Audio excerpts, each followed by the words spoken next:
ગઈકાલે આપણે વાત કરેલી એ પ્રમાણે કે નિર્બળ બેઝ અને પ્રબળ બેઝ અનુમાપન માટે આપણે એક્ઝામ્પલ સાથે વાત કરીએ તો કે 100 ml 0.1 નોર્મલ NH3 વિરુદ્ધ અહીંયા NH3 જે છે નિર્બળ બેઝ તરીકે લીધેલો છે, તો NH3 વિરુદ્ધ 0.1 નોર્મલ HClનું અનુમાપન સમજાવી જુદા જુદા બિંદુએ pHની ગણતરી કરો.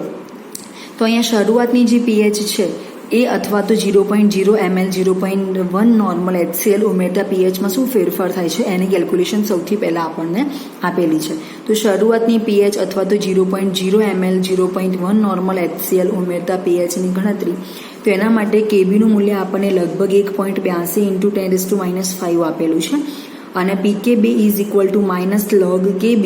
તો એના ઉપરથી આપણે -log અને કેબીનું જે મૂલ્ય છે અહીંયા આપણે મૂકીએ તો અહીંયા કેબીનું મૂલ્ય લગભગ 1.82 × 10⁻5 જેટલું અહીંયા આપણને આપેલું છે. એ મૂલ્ય અહીંયા મૂકી આ પ્રમાણે PKBની ગણતરી કરી શકાય છે. તો PKBની ગણતરી માટે બંનેનો લોગ અલગથી એટલે -log 1.82 પ્લસ log 10⁻5. તો એના ઉપરથી આપણને PKBનું મૂલ્ય લગભગ 4.74 જેટલું મળે છે. લગભગ ઘણા બધા એક્ઝામ્પલમાં જો KB આપણને આટલો આપેલો હોય તો PKBનું મૂલ્ય લગભગ આટલું જ મળે. એના ઉપરથી OH માઇનસ માટે ગણતરી આપણે કરીએ તો √KB × CNH4OH. તો એના ઉપરથી અહીંયા આપણે NH4OH જે છે એ એમોનિયાના સંદર્ભમાં લીધેલું છે, એટલે તમે અહીંયા એમોનિયા પણ લખી શકો છો. તો અહીંયા √1.8 × 10⁻5 × 0.1. તો એના ઉપરથી અહીંયા આપણને 1.34 × 10⁻3 એ પ્રમાણેની વેલ્યુ આપણને મળે છે. તો એના ઉપરથી આપણે pH અને POH બંને માટેની ગણતરી આપણે કરી શકીએ છીએ. તો POH જે છે 2.87 જેટલું મળે છે અને pHનું મૂલ્ય જે છે 11.13 જેટલું મળે છે. તો આના ઉપરથી આપણે એ વસ્તુ કે શરૂઆતની pH શોધવા માટે કેબીનું મૂલ્ય આપણને આપેલું છે, તેમાંથી PKB is equal two -log KB -log 1.82 × 10⁻5. એ જ રીતે -log 1.82 plus log 10⁻5. PKB is equal to 4.74 જેટલું મળે છે. એના ઉપરથી OHની કેલ્ક્યુલેશન કરવા માટે તો OH minus is equal two √KB × CNH3. એના ઉપરથી 1.8 × 10⁻5 × 0.1. એના ઉપરથી અહીંયા આપણને 1.34 × 10⁻3 જેટલી વેલ્યુ મળે છે. અને આ જ સમીકરણ ઉપરથી POH લગભગ 2.87 મળે છે અને pHનું મૂલ્ય 11.13 મળે છે. હવે અહીંયા આપણે શરૂઆતની pH શોધી, એના ઉપરથી પછી આપણે 50 ml 0.1 નોર્મલ માટે ગણતરી કરીએ તો 50 ml 0.1 નોર્મલ HCl ઉમેરતા pHમાં શું ફેરફાર થાય છે? તો POH is equal to PKB plus log salt divided by base મળે છે. તો POH ઇઝ ઇક્વલ ટુ 4.74 જેટલી વેલ્યુ મળે છે અને pH plus POH is equal to 14 છે. એટલે 14 માઇનસ તમે 4.74 જેટલી વેલ્યુ આપણે મૂકીએ તો એના ઉપરથી આપણે pH માટેની ગણતરી કરી શકીએ છીએ. તો અહીંયા આપણને pH ઇઝ ઇક્વલ ટુ 9.26 જેટલું મૂલ્ય મેળવી શકાય છે. એ સિવાય 99 ml 0.1 નોર્મલ HCl ઉમેરતા pHમાં શું ફેરફાર થાય? તો એ pHની અંદર POH is equal to 4.74 plus log 99 divided by 1 જેટલું મૂલ્ય મળે છે. તો એના માટે POH ઇઝ ઇક્વલ ટુ 6.73 જેટલી વેલ્યુ મળે છે. 99 ml 0.1 નોર્મલ HCl ઉમેરતા pHમાં શું ફેરફાર થાય? તો આપણે અગાઉ જેમ આપણે HClનો જથ્થો છે NH3નો જથ્થો છે ડિવાઇડેડ બાય કુલ જથ્થો છે એ સૂત્ર, એના સિવાય અહીંયા આપણે સોલ્ટ ડિવાઇડેડ બાય બેઝ માટે સૂત્ર મૂકી POH is equal to 4.74 plus log 99 divided by 1.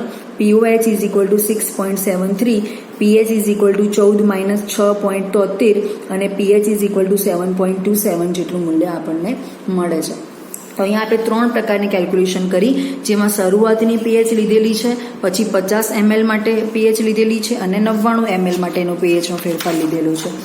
એ સિવાય અહીંયા આપણે 99.9 ml 0.1 નોર્મલ HCl ઉમેરતા શું ફેરફાર થાય છે એ વસ્તુ વિશે જોઈએ. તો 99.9 ml 0.1 નોર્મલ HCl ઉમેરતા POH is equal to 4.74 plus log 99.9 divided by 0.1 મળે છે. તો POHનું મૂલ્ય 7.74 જેટલું મળે છે. એટલા માટે pH ઇઝ ઇક્વલ ટુ 14 - 7.74 જેટલું મૂલ્ય મળે છે. તો pH ઇઝ ઇક્વલ ટુ 6.26 મળે છે. POH is equal to 4.74 plus log 99.9 divided by 0.1 મળે છે અને POH is equal to 7.74, pH is equal to 14 minus 7.74 એટલે pH આપણને 6.26 જેટલી pH મળે છે. એ રીતે આપણે અહીંયા 100 ml 0.1 નોર્મલ HCl ઉમેરતા સમતુલ્ય બિંદુમાં શું ફેરફાર થાય? તો 100 ml એ આપણે સમતુલ્ય બિંદુ, જેમ આપણે શરૂઆતની સ્થિતિએ 0.0 સમજીએ છીએ એ રીતે દરેક વખતે 100 ml ડિફરન્ટ હોય ત્યારે આપણે એને સમતુલ્ય બિંદુ સમજવાનું છે. તો સમતુલ્ય બિંદુએ થતો ફેરફાર જે છે pH is equal two 1/2 pKw minus pKb plus PC. તો અહીંયા આપણને પીકેબીનું મૂલ્ય પણ ખબર છે, પીસીનું મૂલ્ય પણ આપણે અગાઉ શોધી ચૂક્યા છીએ. તો એના ઉપરથી અહીંયા 1/2 કૌંસમાં 14 માઇનસ 4.74 પ્લસ 1.30. એ જ રીતે જ્યાં સીબી ઇઝ ઇક્વલ ટુ 100 ભાગ્યા 200 ગુણ્યા 0.1 મૂલ્ય મળે છે. તો એના ઉપરથી અહીંયા આપણે સીબીનું જે મૂલ્ય છે શોધી કાઢ્યું છે કે 0.05 ઇઝ ઇક્વલ ટુ 5 ગુણ્યા 10⁻². તો અહીંયા પીસીનું જે મૂલ્ય છે આપણને 1.30 મળે છે. એ મૂલ્ય અહીંયા આપણે પુટ ડાઉન કરેલું છે. આ ગણતરી એક્સ્ટ્રા બતાવી છે કે સીબી ઇઝ ઇક્વલ ટુ 100 ભાગ્યા 200 ગુણ્યા 0.1, 0.05 ઇઝ ઇક્વલ ટુ આટલું મૂલ્ય મળે છે. એ મૂલ્ય અહીંયા લોગના ફોર્મમાં મૂકી અને એના ઉપરથી પીસીનું મૂલ્ય આપણે 1.30 જેટલું લીધેલું છે. 1.30 જેટલું મૂલ્ય જે લીધેલું છે અહીંયા મૂક્યા પછી હવે આનો જે ફેરફાર છે આના માટેની જે કેલ્ક્યુલેશન છે હવેના નેક્સ્ટ સ્ટેપમાં આપણે મૂકવાની છે. આ બંનેની બાદબાકી, આ બંનેનો સરવાળો કરી અને એ સરવાળો જે છે આપણે 14માંથી બાદ કરવાનો છે. તો એ જે વેલ્યુ છે અહીંયા આપણને આ રીતે મળે છે કે pH ઇઝ ઇક્વલ ટુ 1/2 અને 14માંથી એ બંનેની બાદબાકી બાદ કર્યા પછી 10.56 જેટલો ફેરફાર મળે છે. 10.56 ભાગ્યા 2 આપણે કરીએ ત્યારે આપણને pHનું મૂલ્ય લગભગ 5.28 જેટલું મેળવી શકાય છે. તો 5.28 જેટલું મૂલ્ય મેળવી શકાય છે. એટલા માટે 101 ml 0.1 નોર્મલ HCl ઉમેરતા શું ફેરફાર થાય છે? તો એના માટે H plus is equal to 101 minus 100 divided by 201 into 0.1 મળે છે.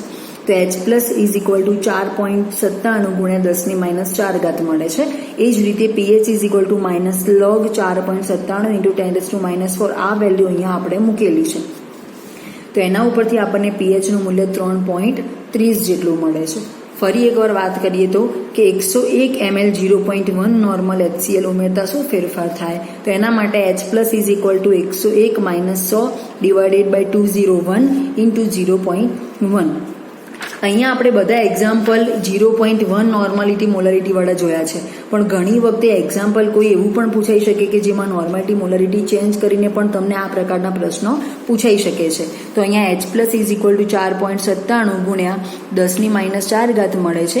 એ જ રીતે pH is equal to minus log 4.97 into 10⁻4 અને એના ઉપરથી આપણને pH 3.30 જેટલી મેળવી શકાય છે. હવે એ જ રીતે અહીંયા સીધો ફેરફાર 110 ml 0.1 નોર્મલ HCl ઉમેરતા આપેલો છે.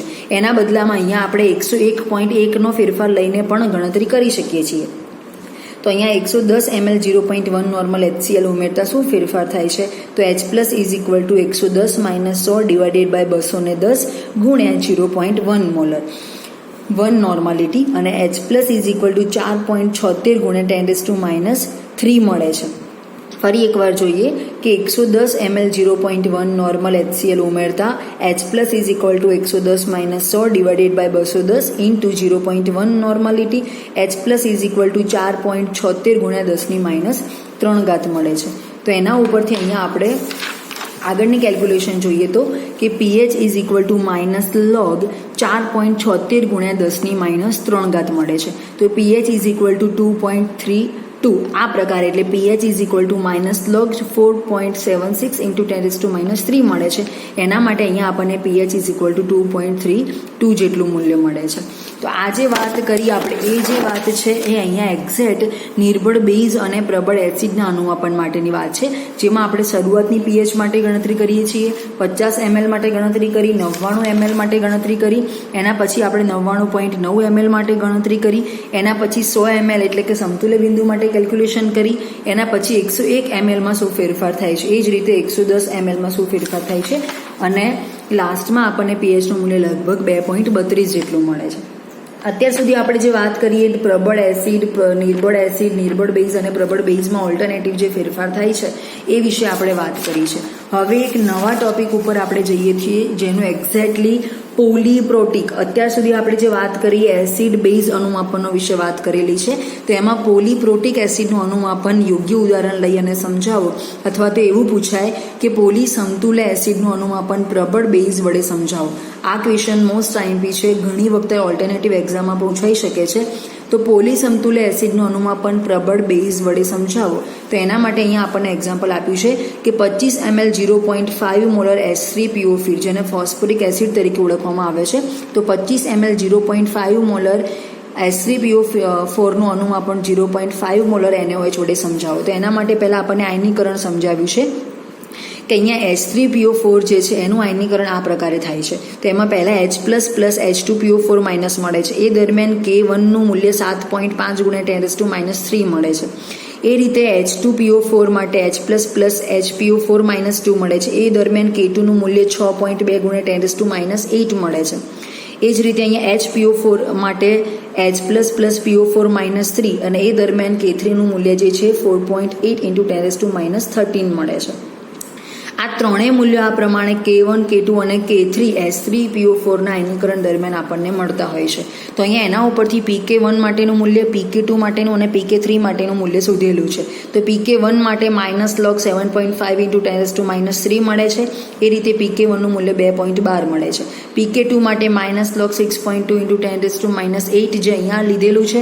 એ જ રીતે PK3 માટે અહીંયા 4.8 × 10⁻13. તો એના ઉપરથી PK3નું મૂલ્ય આપણને 12.32 જેટલું મળે છે. આ ત્રણેય મૂલ્યો મેળવ્યા પછી અહીંયા આપણે શરૂઆતની pH અને એ જ રીતે 25 ml અલગ અલગ ફેરફાર અહીંયા લીધેલા છે કે શરૂઆતની pH માટે H+ = √K1 × C H3PO4. તો એના માટેનું મૂલ્ય આપણને 7.5 × 10⁻³ × 0.5 મળે છે. તો H+ = 1.93 × 10⁻1.5 એટલે pH માટેનું મૂલ્ય આપણને -log H+ -log 1.93 × 10⁻1.5 એટલે pHનું મૂલ્ય લગભગ આપણને 1.21 જેટલું મળે છે. એના ઉપરથી આપણે 12.5 ml 0.5 મોલર NaOHનું દ્રાવણ ઉમેરતા શું ફેરફાર થાય છે? તો પ્રથમ સમતુલ્ય બિંદુનો વિસ્તાર અહીંયા આપણને આપેલો છે, જેમાં અહીંયા આપણે સૂત્ર H+ = K1 × CA/CB જેટલું મૂકવાનું છે. તો એના ઉપરથી અહીંયા આપણને 7.5 × 10⁻3 12.5 ભાગ્યા 12.5 એના ઉપરથી આપણને 7.5 × 10⁻3 જેટલું મૂલ્ય મળે છે. એના ઉપરથી pHનો ફેરફાર અહીંયા લગભગ 2.12 જેટલો મળે છે. અહીંયા આપણે 12.5 ml 0.5 મોલર NaOHનું દ્રાવણ ઉમેરતા ફેરફાર નોંધ્યો છે. તો એ જ ફેરફાર અહીંયા 25 ml નોંધતા શું ફેરફાર થશે? તો 1/2 PK1 + PK2 એટલે 2.12 + 7.20. તો એના ઉપરથી આપણને 4.66 મળે છે. ફરી પાછું તમે જ્યારે 37.5 ml વાત કરો છો ત્યારે તમે જે 12.5 ml કેલ્ક્યુલેશન કરી એ જ કેલ્ક્યુલેશન અહીંયા કરવાની થશે. એક K2 માટે છે એટલે H+ = K2 × CA/CB. તો એના માટે આપણને pHનું મૂલ્ય 7.20 મળે છે. હવે તમે જ્યારે 50 ml માટે કેલ્ક્યુલેશન કરો છો ત્યારે આ પ્રકારે કેલ્ક્યુલેશન જે તમે 25 ml માટે કરી PK1 અને PK2 એ કેલ્ક્યુલેશન આપણે 50 ml માટે PK2 અને PK3 માટે કરવાની છે.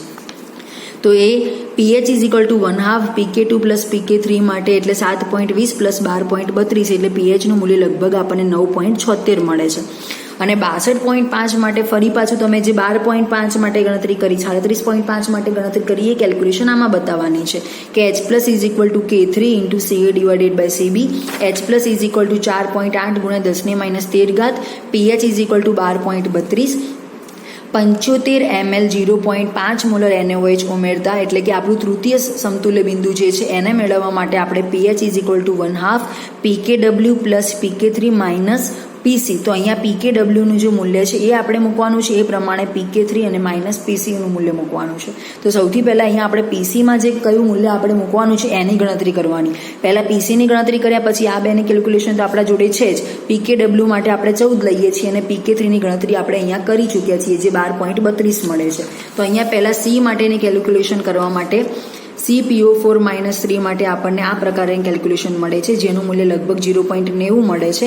એના ઉપરથી pHનું મૂલ્ય આપણને લગભગ 12.71 જેટલું પ્રાપ્ત થાય છે.